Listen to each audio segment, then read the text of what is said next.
Hello बच्चों। तो मैं आपके लिए एक नई सीरीज़ लेकर आया हूँ एमपी बोर्ड वाले बच्चों के लिए। तो मैं इसमें ट्वेल्थ क्लास की जो फिजिक्स है उसके चैप्टर वाइज पिछले लगभग 7 ईयर्स में जो भी क्वेश्चंस पूछे गए हैं उनका एक कलेक्शन लेकर आऊँगा। ठीक है, क्योंकि ये बच्चों को सेपरेट करके नहीं मिल पाता है। तो यहाँ पर आपको पिछले 7 सालों में जितने भी क्वेश्चन पूछे गए हैं उनको मैंने एक साथ में करके रखा है। उनको हम लोग एनालाइज भी करेंगे और लास्ट में हम लोग फिर उन क्वेश्चंस को भी डिस्कस करेंगे कि जो इस साल जिनकी आने की संभावना मैक्सिमम है। 95% चांसेस हैं कि वो वाले क्वेश्चंस आएंगे। तो चलिए हम लोग शुरू करते हैं। तो बेटा 2019 का पहला क्वेश्चन देख रहे हैं हम लोग यहाँ पर। क्वेश्चन है right and prove Gauss's law for close surface in an electric field. यानी सिंपली कहें तो गॉसेस लॉ को प्रूव करने के लिए कहा है इसमें। ये क्वेश्चन 5 मार्क्स का आया था 2019 में, 2019 में। लेकिन अभी एमपी बोर्ड के न्यू पैटर्न के अकॉर्डिंग केवल मैक्सिमम 4 मार्क्स तक के क्वेश्चंस आ रहे हैं। तो 5 मार्क्स का क्वेश्चन नहीं आएगा, लेकिन ये क्वेश्चन आ सकता है, एज इट इज आ सकता है, वो आएगा 4 मार्क्स में। ठीक है। दूसरी बात, देखो चैप्टर नंबर जो 1 है ना बेटा, इससे 1 मार्क्स में तो कुछ भी 2-3 नंबर का वो दे ही सकते हैं कहीं से भी कंसेप्ट उठाकर। बट मैंने यहाँ पर जो कलेक्शन लिया है वो 2, 3 और 4 मार्क्स का लिया है कि वो वाले क्वेश्चंस कौन कौन से आए हैं। तो इसमें से आपको एक बात याद रखना है कि चैप्टर नंबर फर्स्ट से कुछ ज़्यादा डिटेल में नहीं आता है, ज़्यादा क्वेश्चंस नहीं आते हैं। एक क्वेश्चन आता है लॉन्ग आंसर में, या वो 3 में आ जाएगा या 4 में आ जाएगा, और एक क्वेश्चन आता है 2 मार्क्स में, और या फिर हो सकता है कि एक ही क्वेश्चन आए सिर्फ 4 मार्क्स में। ठीक है। दूसरी बात आपको ये भी याद रखनी है कि जो फर्स्ट चैप्टर का क्वेश्चन आता है वो इंडिपेंडेंट नहीं आता है। यानी कि ऐसा नहीं होता है कि फर्स्ट क्वेश्चन का एक क्वेश्चन या फर्स्ट चैप्टर का एक क्वेश्चन है वो पहले भी दिया हुआ है और उसके और में भी फर्स्ट चैप्टर का ही क्वेश्चन आए। ऐसा नहीं होता है, ऐसा बहुत कम हो रहा है आजकल। यानी कि फर्स्ट चैप्टर का क्वेश्चन जो होता है उसके साथ में और में maximum time 99% time second chapter का एक क्वेश्चन डाल देते हैं वो लोग। ठीक है। और सेकंड क्वेश्चन से ज़्यादा आता है, हमेशा ही ज़्यादा वेटेज रहता है। फर्स्ट चैप्टर से केवल आपका 4 से 6 मार्क्स तक का वेटेज हो सकता है मैक्सिमम, और वो भी एब्सोल्यूट नहीं रहेगा। और में जो ऑप्शनल क्वेश्चन होता है उसमें सेकंड चैप्टर का एक क्वेश्चन वो डाल देते हैं। ठीक है। तो इस तरीके से आपको समझ के चलना है। तो 2019 में भी यही हुआ था, एक क्वेश्चन 5 मार्क्स का आया था फर्स्ट चैप्टर से 2019 में गॉसेस लॉ के लिए, लेकिन और में उन्होंने सेकंड चैप्टर का एक क्वेश्चन ऐड कर दिया था। यानी कि एब्सोल्युटली पूरा का पूरा क्वेश्चन फर्स्ट चैप्टर के लिए डेडिकेट नहीं होता है। ठीक है। तो चलिए ये फर्स्ट 2019 का क्वेश्चन था। अब आगे देखेंगे हम लोग क्वेश्चन नंबर सेकंड, आप देख ही पा रहे हो यहाँ पर। तो यहाँ पर क्या पूछा है, what do you mean by electric dipole and drive an expression for intensity of electric field at a point in and on position. And on position यानी कि एक्सियल पॉइंट पर एक डाइपोल की वजह से क्या फील्ड बनेगी वो पूछा है यहाँ पर। ठीक है। साथ में ये क्वेश्चन हमेशा लिंक्ड रहता है बेटा कि आपको इलेक्ट्रिक डाइपोल की डेफिनेशन पूछी ही जाती है। ठीक है। तो ये तो आएगा ही, चाहे वो इक्वेटोरियल पोजीशन पर इलेक्ट्रिक फील्ड को ड्राइव करने का बोले या एक्सियल पॉइंट पर इलेक्ट्रिक फील्ड को ड्राइव करने का कहे, वो पता करने का कहे। लेकिन आपको इलेक्ट्रिक डाइपोल की डेफिनेशन तो आनी ही आनी चाहिए, ये तो वो लिंक करके देंगे ही देंगे। और ये भी 4 मार्क्स में ही आएगा अगर अभी आया 2025 और 26 के सेशन में आया तो। ठीक है। तो बेटा अगला क्वेश्चन है 2021 में पूछा गया है 3 मार्क्स में कि दो चार्जेस गिवन हैं, उन दोनों के बीच में डिस्टेंस दिया होगा, आपको चार्जेस भी दिए होंगे, चार्जेस का मैग्नीट्यूड दिया होगा, और आपको उनके बीच का जो फोर्स है वो पूछा जाएगा कि फोर्स कितना है। ठीक है। तो इस तरह से आपका इसी फॉर्मूले पर क्वेश्चन आता है, लेकिन इस चैप्टर से और कोई दूसरे फॉर्मूले से क्वेश्चंस नहीं बनते हैं जनरली। 95% केसेस में इसी फॉर्मूले पर क्वेश्चन बनते हैं। ठीक है। तो आपको उस फॉर्मूले पर बेस्ड 2-4 क्वेश्चंस प्रैक्टिस कर लेना है, आपका इजीली हो जाएगा। बहुत सिंपल क्वेश्चन पूछा जाता है, ध्यान रखना है। इसके बाद में क्वेश्चन नंबर 4 पर आते हैं हम लोग। क्वेश्चन 4 में लिखा है so that the electric flux passing through surface parallel to electric field is 0। ठीक है। तो आपका जो इलेक्ट्रिक फ्लक्स का फॉर्मूला होता है ना, E dot D S cos theta, उस पर बेस्ड ये क्वेश्चन है और 2022 में पूछा गया था, केवल 2 मार्क्स में है। इजी क्वेश्चन है। तो ये 2022 में आया है, यानी कि 2022 में। 2021 में भी एक ही क्वेश्चन था, आपने देखा यहाँ पर। 2022 में, और देखते हैं कि इसमें 3 का भी दिया है क्या। हाँ, इसमें एक 5 मार्क्स का भी क्वेश्चन पूछा गया था 2022 में। ठीक है। तो 5 मार्क्स वाले में क्या था बेटा, यहाँ पर है इलेक्ट्रिक डाइपोल की डेफिनेशन पूछी है, जैसे मैंने पहले कहा है कि ये तो आपको याद होना ही चाहिए। और सेकेंडली इलेक्ट्रिक फील्ड इंटेंसिटी पूछी है हमसे इलेक्ट्रिक डाइपोल की इक्वेटोरियल पॉइंट पर। इससे पहले इलेक्ट्रिक फील्ड कहाँ पूछी थी, एंड ऑन पोजीशन पर पूछी थी हमसे, ठीक है, 2020 में। लेकिन इस बार 2022 में उन्होंने कहाँ पूछी है, इक्वेटोरियल पॉइंट पर, ठीक है। तो ये 5 मार्क्स में पूछा गया था, लेकिन ये अभी पूछा जाएगा तो अगेन 4 मार्क्स में पूछा जाएगा, आपको पहले से बता चुका हूँ मैं। इसके बाद में आते हैं बेटा हम लोग नेक्स्ट में, ठीक है। ये 2023 का क्वेश्चन है, 6th वाला। तो 6th में क्वेश्चन क्या दिया है, derive an expression for Coulomb's law of electrostatics by Gauss's law. Gauss's law की हेल्प से कूलम्स लॉ को आपको डराइव करना है, ठीक है। ये क्वेश्चन कब आया था आपका, 2023 में, 3 मार्क्स में पूछा गया था। इजी क्वेश्चन है और छोटा सा है, लेकिन इसके इस साल आने के चांसेस काफ़ी कम है बेटा, क्योंकि ये पिछले साल आ चुका है। हालांकि आप कह सकते हो कि सर पिछले साल आ गया है, तब तो इसके चांसेस ज़्यादा भी हैं, हो भी सकता है कि ये आ ही जाए। बट बेटा इसके लिए इसलिए चांसेस कम है क्योंकि जैसा मैंने आपसे बताया है कि इसमें से मुश्किल से इक्का दुक्का क्वेश्चन तो पूछते हैं वो लोग, और वो भी अगर वो रिपीट करेंगे तो फिर कैसे काम चलेगा, है ना। तो रिपीट नहीं होता है जनरली इस चैप्टर से क्वेश्चंस। तो ठीक है, अब आगे समझते हैं हम लोग। क्वेश्चन नंबर 7 में पूछा है व्हाट इज़ फंडामेंटल चार्ज। तो ये भी 2 मार्क्स में पूछा गया था, ये आपको आना चाहिए 2023 में, 2023 में। फिर 2024 में क्वेश्चन पूछा गया है, क्या है, characteristics of electric field lines, ठीक है। तो सिंपल क्वेश्चंस हैं, इस तरह के क्वेश्चन तो आ ही सकते हैं। देखो 2 नंबर वाले जो क्वेश्चंस होते हैं ना बेटा, वो काफ़ी वॉलेटाइल होते हैं, मतलब कि काफ़ी कुछ दे सकते हैं वो 2 नंबर में, तो क्योंकि बहुत कुछ उनके पास में मटेरियल है।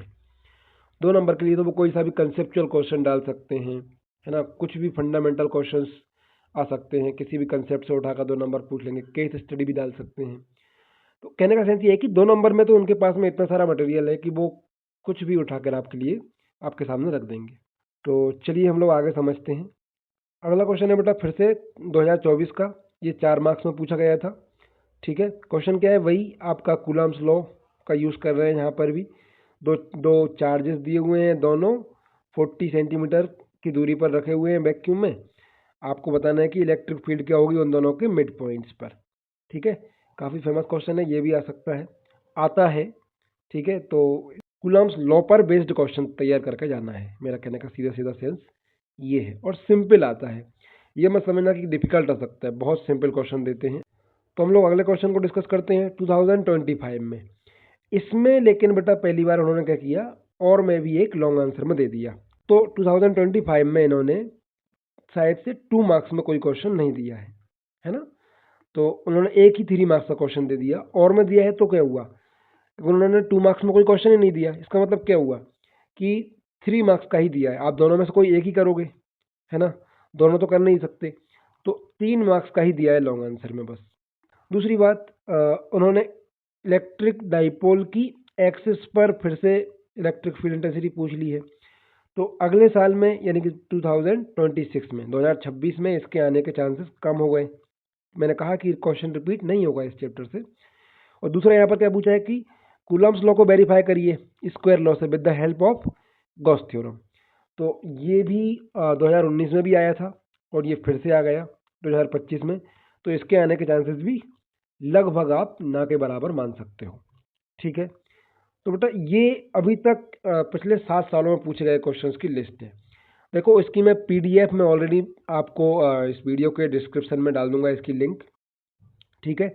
इन सारे क्वेश्चंस को आप प्रैक्टिस भी कर सकते हो, अपने तरीके से खुद से एनालाइज भी कर सकते हो, ठीक है। अब मैं उस सेक्शन पे जा रहा हूँ जहाँ से आप हम लोग ये डिस्कस करेंगे कि कौन से क्वेश्चंस के आने की संभावना मैक्सिमम है इस साल में। तो देखो बेटा, जो भी हम अजम्पशन लगाते हैं, जो भी हम अनुमान लगाते हैं, वो लॉन्ग आंसर्स के लिए ज़्यादा बेहतर लगा सकते हैं। शॉर्ट आंसर्स के लिए हमारे पास ज़्यादा ऑप्शंस नहीं होते हैं, क्योंकि शॉर्ट आंसर्स में MP बोर्ड के पास में काफ़ी सारे ऑप्शंस हैं, है ना। 2 मार्क्स के लिए, 1 मार्क्स के लिए तो वो कुछ भी दे सकते हैं, आपको डिटेल में कंसेप्ट क्लियर होने चाहिए पूरे चैप्टर के। लॉन्ग आंसर्स के लिए कुछ कुछ हम अनुमान लगा सकते हैं, और कुछ कुछ क्या काफ़ी हद तक सही अनुमान लगाए जा सकते हैं पुराने पैटर्न को समझकर। तो देखिए इस साल सबसे ज़्यादा एक्सपेक्टेड क्वेश्चंस कौन से हैं बेटा। क्वेश्चन 1 है what is the force between 2 small charges spheres having charges this and this place 30 centimetre apart in air. देखो ये मैंने बेटा सिम्बॉलिकली ये क्वेश्चन डाला है, एग्जैक्टली ये कि यही आएगा ऐसा मैं बिल्कुल नहीं बोल रहा हूँ। ये सिम्बॉलिकली डाला है, इसका मतलब ये है कि आपका कूलम्स लॉ पर बेस्ड, कूलम्स के फॉर्मूले पर बेस्ड एक क्वेश्चन आ सकता है। इसके चांसेस बहुत ज़्यादा हैं, ठीक है, क्योंकि ये पिछले साल नहीं आया था। इसके और में कुछ डेरिवेशंस टाइप के क्वेश्चंस आ सकते हैं, ठीक है। इलेक्ट्रिक डाइपोल की डेफिनेशन जो आपको पता होनी चाहिए। Stipulate an expression for finding electric field intensity of an electric dipole for equatorial point. इसके चांसेस भी ज़्यादा है बेटा, क्योंकि इक्वेटोरियल पॉइंट पर और एंड ऑन पोजीशन पर इलेक्ट्रिक फील्ड जो होती है वो काफ़ी ज़्यादा पूछी जाती है डाइपोल की, ठीक है। मैंने यहाँ पर जो भी क्वेश्चन दिए हैं 4-5 क्वेश्चन ही दिए हैं लॉन्ग आंसर में, बहुत ज़्यादा दिया भी नहीं है, तो वो सबके सब मोस्ट इंपॉर्टेंट क्वेश्चन हैं। इसके बाद में अगला कह दिया हुआ है आपको थर्ड में, determine the intensity of electric field due to a uniformly charge spherical shell at a point. एक स्फेरिकल सेल के अंदर, सेल की सरफेस पर और सेल के बाहर इलेक्ट्रिक फील्ड क्या बनेगी अगर वो सेल चार्ज्ड है। तो ये क्वेश्चन अभी तक आपने देखा है पिछले 7 सालों में रिपीट तो नहीं हुआ है, लेकिन फिर भी ये सबसे ज़्यादा हाईलाइट रहता है, ठीक है। कोई भी इसके लिए डिनाई नहीं कर सकता कि ये क्वेश्चन इंपॉर्टेंट नहीं है, तो इसके आने के चांसेस उन दोनों के बाद में सबसे ज़्यादा है, ठीक है। फोर्थ क्वेश्चन कह दिया हुआ है फिर, define electric dipole, drive an expression for torque acting on dipole held in uniform electric field. ये क्वेश्चन भी मोस्ट इंपॉर्टेंट है, यहाँ तक कि स्पेरिकल सेल वाला जो क्वेश्चन है ना उससे भी ज़्यादा इंपॉर्टेंट क्वेश्चन है ये वाला, ठीक है। कि एक डाइपोल है जो कि इलेक्ट्रिक फील्ड के अंदर रखा हुआ है, उस पर टॉर्क कितना लगेगा, इसका डेराइव करना है फॉर्मूला आपको। तो इजी है, शॉर्ट डेरिवेशन है, 3 नंबर से ज़्यादा में नहीं आ सकता, ठीक है। 4 मार्क्स में नहीं देंगे, 100% कह रहा हूँ, बट ये क्वेश्चन इंपॉर्टेंट बहुत ज़्यादा है, आने के चांसेस इसके बहुत ज़्यादा है। चलिए हम लोग अगले क्वेश्चन पर आते हैं। लास्ट है बेटा लॉन्ग आंसर में, प्रूव गॉसेस लॉ और थ्योरम, गॉसेस थ्योरम। ये वाला क्वेश्चन जो था ना वो 2019 में आया था, 2019 में आया था, उसके बाद में रिपीट नहीं हुआ है। तो बेटा इसके आने के चांसेस भी उतने ही हैं।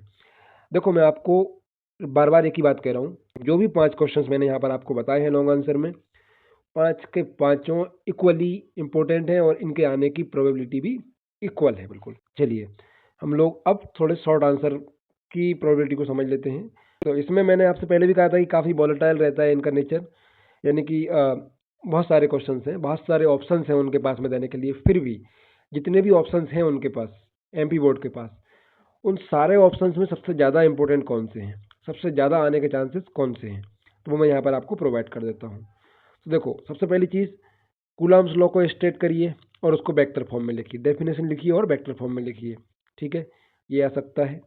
इसके बाद में 3 प्रॉपर्टीज ऑफ जो चार्जेस होती हैं उनमें से कोई सी भी 2 पूछ लेंगे, एक पूछ लेगा, ठीक है, या फिर फंडामेंटल प्रॉपर्टी पूछ लेगा, फंडामेंटल चार्ज पूछ लेगा, जिसको हम एलिमेंट्री चार्ज भी कहते हैं, ठीक है। इसके अलावा हो सकता है कि principle of superposition of electric forces पूछ ले, ये भी 2 मार्क्स में ही आएगा जनरली अगर आएगा तो, ठीक। इलेक्ट्रिक फ्लक्स क्या होता है ये भी पूछा जा सकता है, मैथमेटिकल एक्सप्रेशन भी पूछा जा सकता है फ्लक्स के लिए। अब बेटा हम लोग बात करेंगे कंसेप्चुअल क्वेश्चंस की। कुछ क्वेश्चंस वो कंसेप्चुअल भी पूछ सकते हैं, यानी कि नॉर्मल डेफिनेशन से बाहर होकर के बस कंसेप्ट बेस्ड क्वेश्चन होंगे, है ना। तो इसमें भी 3-4 क्वेश्चंस मैंने आपके लिए लिखा है, साथ में आंसर भी डाला है, क्योंकि कंसेप्चुअल क्वेश्चंस का लगभग क्लासेस में, रेगुलर क्लासेस में बच्चों को स्कूलों में नहीं लिखवाया जाता है, तो उसके आंसर्स भी मैंने यहाँ पर इसीलिए आपको प्रोवाइड कर दिए ताकि आपको हेल्प मिले, ठीक है। तो पहला क्वेश्चन है व्हाट आर या right limitations of Coulomb's law, ठीक है, कूलम्स लॉ की लिमिटेशंस क्या है। तो ये यहाँ पर मैंने 2-3-4 लिमिटेशंस आपको प्रोवाइड कर दी हैं। 2 मार्क्स में ही आएगा, इससे ऊपर नहीं आएगा, मैं आपको ये चीज़ रिटर्न में दे सकता हूँ, बिल्कुल कंफ्यूज नहीं होना है बेटा। इसके बाद में सेकंड क्वेश्चन पूछा हुआ है, by one can ignore quantization of electric charge when dealing with microscopic और लार्ज स्केल चार्जेस पर, है ना, कि जब आप लार्ज स्केल पर बात कर रहे हैं चार्जेस की, तो वहाँ पर आप 1-2 इलेक्ट्रॉन के चार्ज को, 2-4-10 इलेक्ट्रॉन के चार्जेस को इग्नोर, कम या ज़्यादा होने को इग्नोर क्यों कर सकते हैं या कैसे कर सकते हैं, ठीक है। तो ये भी क्वेश्चन ईजी है और बिल्कुल आने के चांसेस इसके हैं। इसके बाद में हम आते हैं बेटा क्वेश्चन नंबर 3 पर। यहाँ पर पूछा है कि when a glass rod is rubbed with a silk cloth, charge appears on both. Explain how this observation is consistent with the law of conservation of charge. ठीक है। तो जब आप किसी क्लॉथ को, सिल्क क्लॉथ को एक रब करते हो ग्लास रॉड के साथ में, तो ये किस तरीके से कंजर्वेशन ऑफ चार्जेस के लॉ को कंसिस्टेंट रहता है उसके साथ में, या उसको फॉलो करता है। तो ये कंसेप्चुअल क्वेश्चन है, इसका आंसर भी आपको पूछा जा सकता है और इजी है। इसका आंसर भी मैंने आपको यहाँ पर प्रोवाइड कर दिया है। आपको पीडीएफ में देखना है, यहाँ से स्क्रीनशॉट लेने की ज़रूरत भी नहीं है। आपको मैंने डिस्क्रिप्शन में उसका पीडीएफ डाल दूंगा मैं वीडियो के डिस्क्रिप्शन में, ठीक है। आगे देखते हैं हम लोग। फोर्थ क्वेश्चन है, an electrostatic field line is a continuous curve. ठीक है, ऐसा क्यों होता है उसका रीज़न भी पूछ सकते हैं। अक्सर बहुत हाईलाइट क्वेश्चन रहता है ये वाला भी, तो ये इसका भी आंसर मैंने यहाँ पर आपको प्रोवाइड कर दिया है, ठीक है। और अगला क्वेश्चन है हमारे पास में फिफ्थ वाला, explain why two field lines never crosses each other at any point. ठीक है, ये भी हमको एक्सप्लेन करना होता है कि क्यों कोई दो फील्ड लाइन्स आपस में क्रॉस नहीं करती हैं, ठीक है, किसी भी पॉइंट पर। तो ये क्वेश्चन भी पूछा जा सकता है कंसेप्चुअल क्वेश्चंस में। अब देखो, आपको इसके साथ में ही यहाँ पर उस पीडीएफ में मैं आपको क्लास 12th की फिजिक्स के जो भी सारे सारे चैप्टर हैं, सभी चैप्टर्स की नोट्स जो हैं, अगर आप रिवीजन करने के लिए, देखो सबसे बेस्ट चीज़ क्या होती है, नोट्स होती है। अक्सर बच्चे क्या करते हैं, वन शॉट के पीछे पड़े रहते हैं। वन शॉट 1 1.5 2 2 घंटे के, 2.5 2.5 घंटे के होते हैं, 3 3 घंटे तक के भी वन शॉट होते हैं। आप हर बार उनको देखने बैठोगे और फिर कहीं ना कहीं डिस्टर्बेंस होगा, आप कुछ और देखना शुरू कर दोगे उनके साथ में। एक पीडीएफ से क्या होता है कि आपको नोट्स पीडीएफ में मिल गया एक चैप्टर का, आपको जिस चैप्टर को रिवाइज करना है, सारे के सारे नोट्स आपने 15 मिनट में पढ़ लिए, रिवीजन हो गया। उसके बाद में आप जिस चीज़ पर डाउट है, आप सीधा उसी पर फोकस करोगे, ठीक है। तो मैंने आपको आपके लिए फ्री नोट्स प्रोवाइड कर दिए हैं सारे के सारे चैप्टर्स के, ये लिंक मैंने यहाँ पर दे दिए। सारे चैप्टर के नोट आपको एक ही लिंक पर, यानी कि ड्राइव के एक ही फोल्डर में मिल जाएंगे, ठीक है। चलिए हम लोग आगे देखेंगे। इसके बाद में देखो, मैंने इसके साथ में बेटा, हालांकि मैं हिंदी मीडियम से नहीं हूँ, लेकिन मैंने हिंदी मीडियम में भी ये सारे के सारे क्वेश्चंस को ऐड कर दिया है। यानी कि आपके पिछले 7 सालों में जो क्वेश्चन पूछे गए हैं वो भी यहाँ पर सारे के सारे दे दिए हैं मैंने, ठीक है।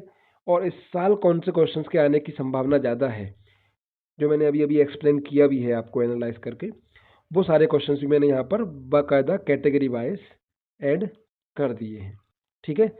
तो इनको हिंदी मीडियम वाले बच्चों को भी इससे हेल्प मिलेगी। तो जो भी बच्चे हिंदी मीडियम वाले हैं वो भी चैनल से जुड़ सकते हैं। मैं सभी चैप्टर्स के इम्पोर्टेंट क्वेश्चंस आपको प्रोवाइड करूँगा इस सीरीज़ में, ठीक है बेटा। अपने एग्ज़ाम के लिए तैयारी करिए। Best of luck. Thank you.